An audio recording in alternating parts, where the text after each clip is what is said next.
ABC Listen. Podcasts, radio, news, music and more.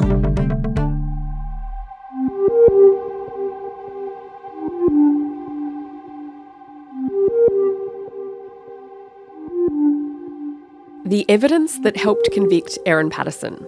I'm ABC investigative journalist Rachael Brown. And I'm Stephen Stockwell. It is Tuesday, the 8th of July, and we've finished the trial of Erin Patterson. Just a heads up, there's some strong language in this episode. Welcome to Mushroom Case Daily. The small town mystery that's gripped the nation and made headlines around the world. On the menu was beef wellington, a pastry filled with beef and a pate made of mushrooms. At the heart of this case will be the jury's interpretation of Erin Patterson's intentions. Erin Patterson has strongly maintained her innocence. It's a tragedy what's happened. I love them. Erin Patterson has spent her first night in prison as a convicted murderer. Yesterday found guilty of murder and attempted murder following the deaths of Don and Gail Patterson and Heather Wilkinson from death cap mushroom poisoning in mid-2023. Today we are bringing you the details of the trial's exhibits, things the public has never seen or heard. This includes a 000 call from the Leongatha hospital and Erin Patterson's interview with the police, as well as the community's reaction to yesterday's verdict. Yeah, a lot of the exhibits we saw during the trial, Stocky, was things that the prosecution relied on and leaned on in their case against Erin. So a lot of those have been released to us now. And yesterday, following the verdict, we've had statements made from various members of the community recognising, acknowledging, mourning the deaths of the people who've been affected by that lunch in 2023. Yesterday afternoon, the Victoria Police gave a short statement with Detective Inspector Dean Thomas thanking investigators and specialist services who helped them with this investigation. I'd also like to acknowledge and thank the Office of Public Prosecutions, the prosecution team in particular, for the work that they have put in the lead up to this trial and obviously during this trial. I think it's very important that we remember that we've had three people. 3 people have died, and we've had a person that nearly died and was seriously injured as a result, and that has led to these charges. I ask that we acknowledge those people and not forget them. That's Detective Dean Thomas from the Victoria Police speaking outside court yesterday. We've also had a statement from the Korumburra Baptist Church. This was pinned to the notice board outside the church in Korumburra. It reads, "We all greatly miss Heather, Don and Gail. Whether we were friends for a short time or over 20 years, they were very special people who loved God and loved to bless others. It's been a long journey, and we continue to lovingly support Ian, Simon and all the Wilkinson and Patterson family members through this difficult time. We appreciate all the care from our local communities, special support from individuals and from the Baptist Union of Victoria and the churches and people from all over the world who've been praying for us. As our pastor Ian has said, life can be hard, but God is faithful and he is always with us. The Wilkinson and Patterson families have asked that people respect their privacy at this time. Please also respect the privacy of our church families." Yeah, Stocky, I'm not expecting the Patterson or Wilkinson families to speak. They've been such a tight-knit community up until this point. We have seen them at court most days, both families. Ian Wilkinson was there most days as well. And we've spoken about this in the series a lot, the toll that it would have taken listening to that testimony. You know, their small community was torn apart, friendships have imploded. So it would be a very weighty time for them. I also found myself yesterday thinking a lot about Erin's kids. They'll be without their mum for the foreseeable future, perhaps. Yeah, and, those statements as well, Rach, just a reminder of, the deaths that have resulted from that lunch and, the long illness of Ian Wilkinson as well. With the conclusion of the trial yesterday, Rach, we had exhibits released. There were a lot of exhibits that were presented to the court throughout this trial. We had over 10 weeks of this trial, all up 125 exhibits total shown to the jury. As these were being shown, Rach, yourself, other journalists were noting down those exhibit numbers so we could put in a request at the end of the trial, at the end of the proceedings to get some of those exhibits, to share them with you.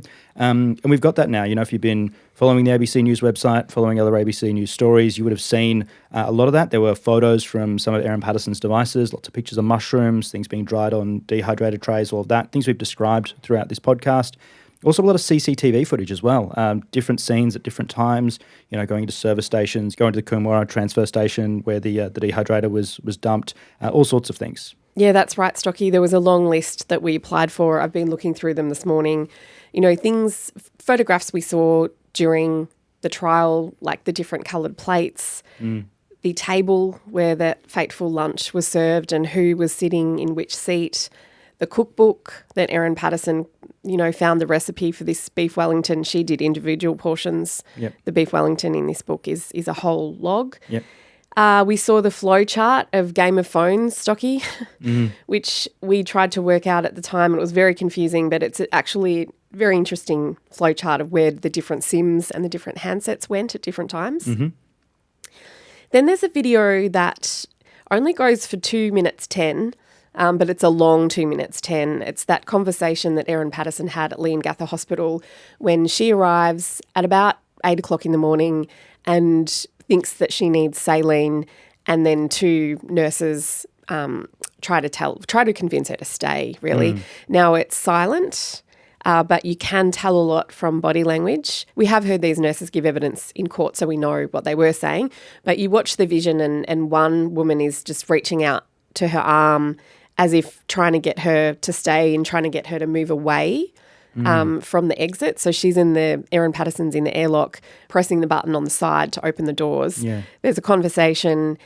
Erin Patterson ends up signing eventually a discharge against medical advice form. And, as well as some of the vision that we've had released, Rach, we've had audio released, and we have audio not of that moment, but of the 000 call that Dr. Chris Webster made following that. So Dr. Chris Webster was the doctor in charge of the Leongatha Hospital at that time. He was keen for Erin Patterson to stay. She was someone that had eaten that meal that they knew had given, the other people that had eaten it, death cap mushroom poisoning. So obviously he was keen for her to stay and get treatment for that. This is on Monday, the 31st of July, the Monday after the lunch.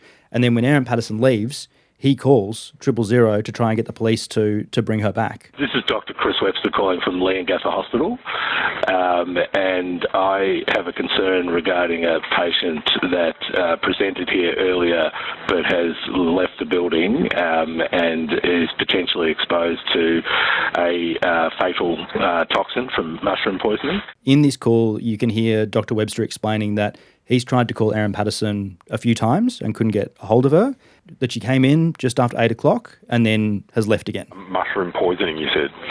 Yeah, so there were 5 people that ate a meal on Saturday, and 2 of them are in intensive care at Dandenong Hospital. 2 have just been transferred from Leongatha Hospital to Dandenong Hospital, and Erin presented this morning with symptoms of poisoning. Bear with me.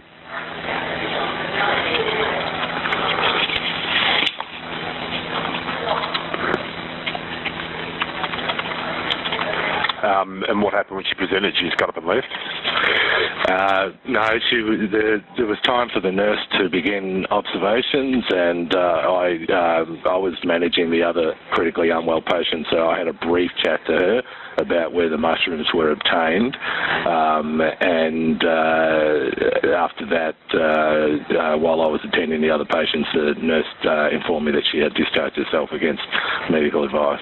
So I don't know exactly. We've got a form here. Hang on, tell me what time she left. No, it doesn't have a time. She left at 10 past. She was only here for 5 minutes. And just to clarify, you said there were 4 other people who ate the same meal. Is that correct? Yeah, so the meal was consumed by 5 people, and 4 of those people are now hospitalised, and Erin presented this morning. That's Dr. Chris Webster speaking to a 000 operator after Erin Patterson presented to hospital and then left. It's one of the audio exhibits that has been provided to the media following the guilty verdict in Erin Patterson's murder trial.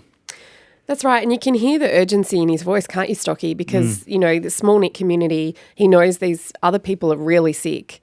And I think there's a bit of, and we heard this in the witness stand as well, incredulity that Erin Patterson would discharge herself, having been told the possibility that she's ingested a lethal toxin. Now, Erin obviously said different in the stand, that she didn't understand the gravity at that point at 8:05. And then we know that police do go to her house and recover the beef Wellington. The leftovers were in the bin. And we saw the pictures of these as well, Stocky. There were pictures of the beef Wellingtons in exhibits, both the leftovers and what was sent to Camille Truong. She's the woman that took her work home with her and was studying those leftovers under a microscope. Now, under the microscope, she didn't find death cap mushrooms. But then these leftovers were also studied by the Victorian Institute of Forensic Medicine. And we saw photos of them in the exhibits and the matter in like vials or test tubes. And Dimitri Gerostimoulas said that beta-ammanitins were found in samples of mushroom paste and beef, and also in vegetable matter that was found in the dehydrator. Yeah. Having a look at those photos, on the news websites, it's an interesting reminder, like something I've noticed as we were doing this, all these photos get released and it's like, these are photos that Rach, you and I have been looking at for weeks, but it's the first time people are seeing them. We've tried to describe them as best we can throughout the pod, but if you're interested in seeing what the leftover beef Wellingtons look like, head to the ABC News website. They've got photos up there so you can have a look at, what was actually presented to the court, what the jury was basing their decision off of, what evidence they were considering at that time. I've even found it interesting, Stocky, looking at them close up, because a lot of the time I was in court and I know this sounds strange, but could barely see them at all because they're on a screen at the other side of the room from me. And in the overflow room, if you were up the back, it was especially with that phone chart, it was really hard to see. So it was interesting seeing them again up close and personal. Yeah, having the same perspective as the jurors would have had when they're looking at. They've got these exhibits on the iPads that they have when they're sitting in the in their seats in the court. We're getting them projected on a screen briefly, kind of across a room or from a little while away. So yeah, it's a different experience seeing them, and you can have that experience as well if you jump onto the ABC News website and have a look at some of the articles they've been producing there. Right, speaking of Dr. Chris Webster, he's actually spoken to the Herald Sun, saying when Erin Patterson told him that the source of the mushrooms put in the meal was Woolworths, and a language warning here, he told The Sun, if she said she picked them, it would have been a very different mindset for me because there would have been an instant assumption that it was all a tragic accident. But once she said that answer, my thoughts were, holy fucking shit, you fucking did it, you crazy bitch, you poisoned them all. Dr. Chris Webster, in this Herald Sun article, described Erin Patterson as a sociopathic nutbag, and when he looked into her eyes, he thought, I don't know what planet you're on, but you're not on Earth. That's reporting from Brooke Reibert-Craig, who we've actually gotten to know a bit while we've been living and working in Morwell. She's actually the host of one of the other trial podcasts. Another story about Dr. Chris Webster that I read in The Age by one of our co-reporters, Marta, he spoke about the last words that Heather Wilkinson said to him before she got in the ambulance, and they were, thank you for looking after me. And he told The Age, these two words stuck in my brain and will haunt me because I know that she was going off to her death, he said. And he said Heather was one of the gentlest souls, the kindest person, her liver's falling apart inside her body. And the thing that she makes sure she does before she leaves the hospital in an ambulance, thank the doctor. It's interesting as well, Rach, hearing Dr. Webster talking about that story as well, because there was a dispute. And Erin Patterson was giving evidence. She was telling a different story to the one that Dr. Webster told when he was in the witness stand, or the one that he's kind of retelling here. Yeah, Stocky, remember we learned about him saying to Erin about her children that their lives were at risk, that they could be scared and alive or dead. Now, Erin told the jurors, I thought that was a bizarre thing to say. I think he was yelling at me. I've since discovered that's his inside voice. And at the time, we had a bit of a chuckle because Chris Webster even admits, I'm not the most secretive person. If I need to have private conversations, I need to have them in the car park because I do have a very loud voice. And this, Erin told the jurors, rattled her, that she didn't hear it as a warning.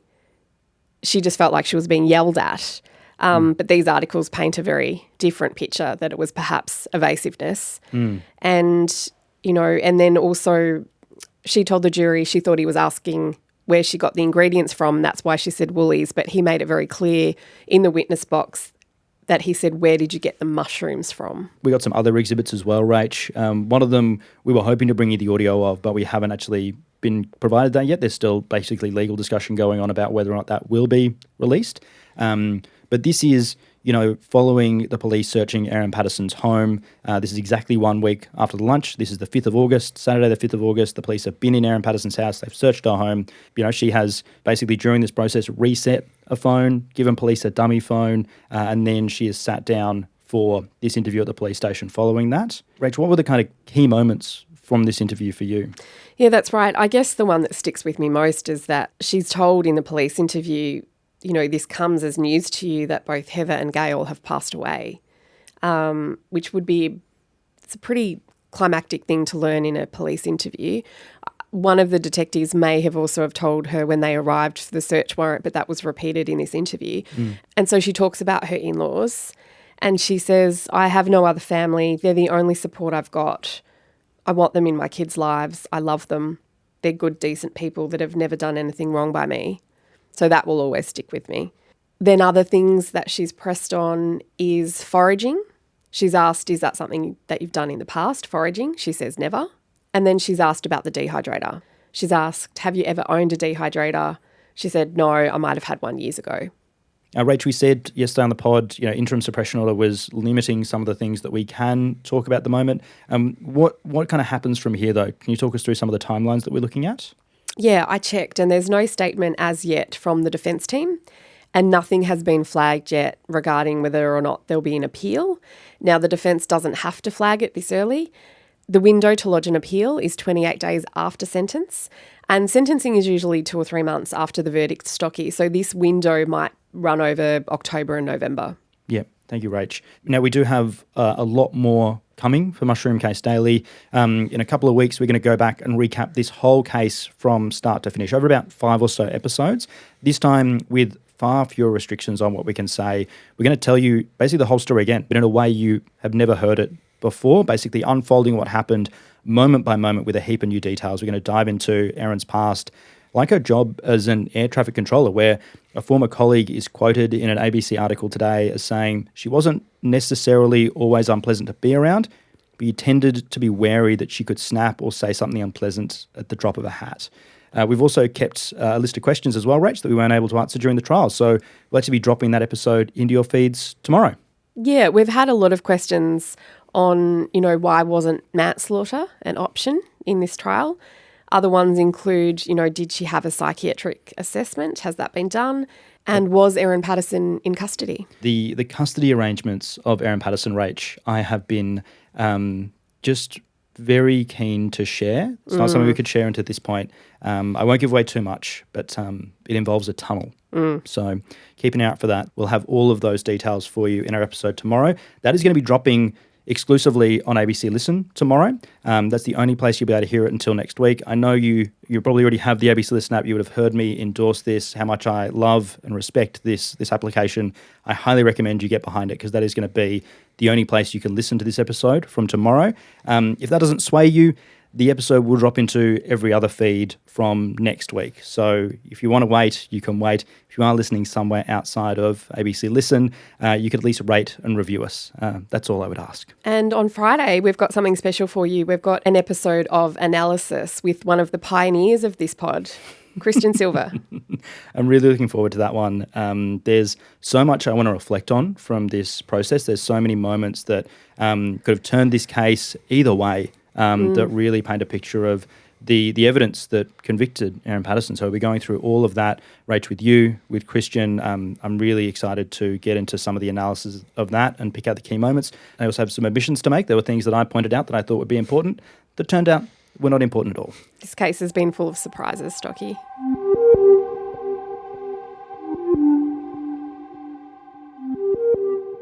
Mushroom Case Daily is produced by ABC Audio Studios and ABC News. It's presented by me, Rachel Brown, and producer Stephen Stockwell. Our executive producer is Claire Rawlinson, and a huge thanks to our true crime colleagues who keep helping us out, our commissioning executive producer Tim Roxburgh and supervising producer Yasmin Parry. This episode was produced on the land of the Gunai-Kurnai people.